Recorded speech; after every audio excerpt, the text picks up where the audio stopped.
Ramsdens. I know it's covered Ramsdens a bit recently, but I do like them. I like saying the word Ramsdens because I do think this is an excellent example, Ramsdens, of a technical recovery play.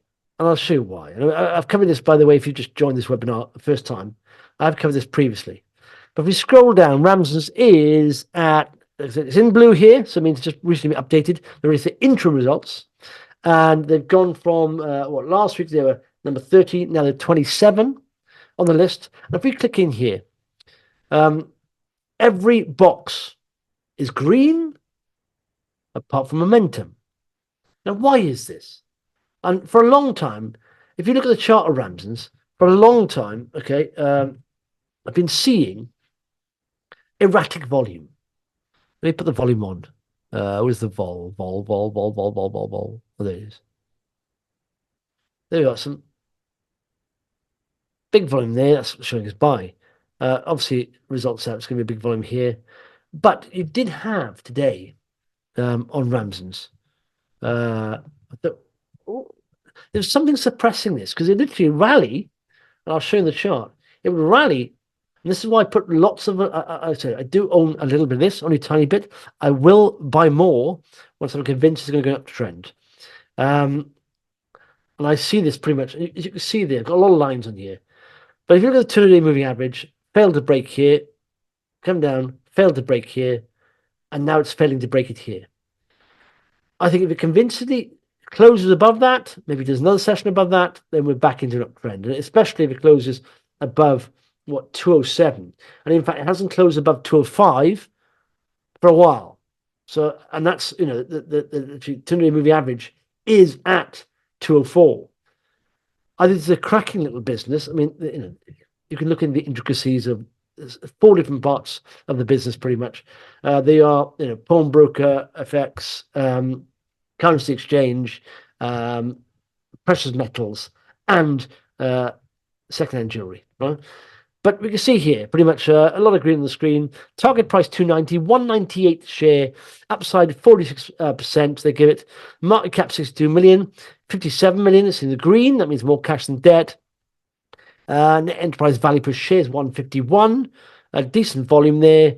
Revenue 83 million. Operating profit 10.9. Cash of 13.2. Debt 7.9. So operating cash flow, yep. Decent dividend yield. And all the scores in green.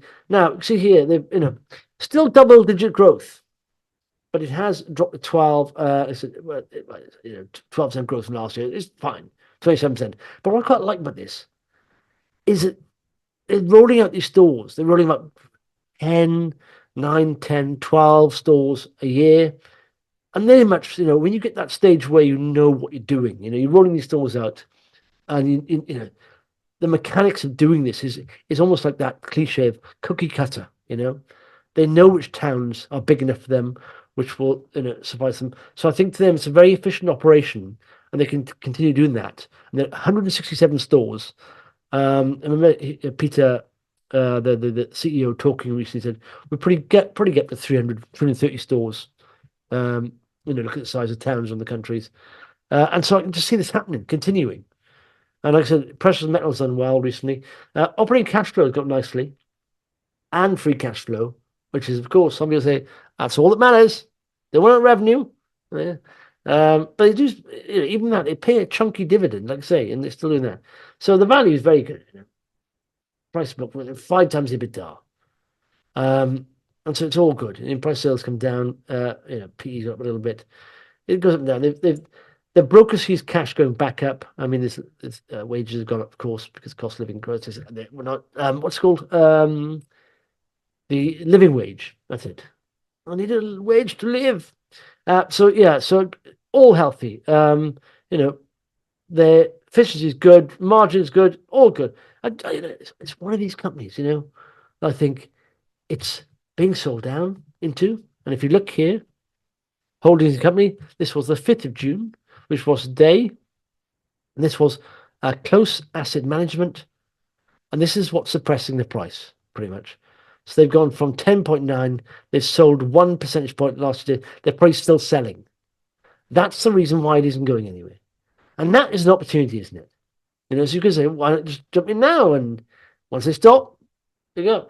But if they got that much share, if they got 9% of share, they can keep dumping this market, go down further. Okay, the dividend may go up a little bit, so it's up to you. So, but it's I think this is, like I said, an op here, an opportunity, a great little business. Oh, it's a great little business. So look at that. So you got, the operating profit from 3.9 to 4.4. Cash and equivalents went up from 11.4 to 13.6. Yeah, it's all good node. Borrowings got up a little bit. I mean, opening new stores and stuff like that. But nevertheless, and in fact, cash flow from minus 3.8, 60, 70, free cash flow 2.6, 2.9. So, yeah, the growth going forward isn't huge as yet. But if they're undervalued and they keep opening stores, I think, okay. Well, the value's in green. So I just think, remember, when you see this upside, the broker's got 290%, and I've got 27%. But this is not on very low ratings. I'm so it's about 0.8 sales multiple, 5 EBITDA, 10 PE. It's not a lot. It's not a stretch. It can be valued on more than that because it's a good business. So and you add to that every year a 5% dividend as well. Anyway. Ladies and gentlemen of the jury, what's your thoughts on Ramsdens? RFX, Ed, yes, consistent growth and reasonable dividend to boot. Harris, sorry, Justin, what does the red for debt mean? No, I mean the significance of the colour. Oh, right, basically, on where if it's got debt, I always flag it up. So it's in, I mean, and then enterprise. It's not such a worry if enterprise value, for example. Where we go? Do you mean up the top here? So debt. There, so it's loans basically, bank loans that incur interest. But the fact is, they've got cash of 13 million. So of course they've got net cash of what is it? Scroll down here.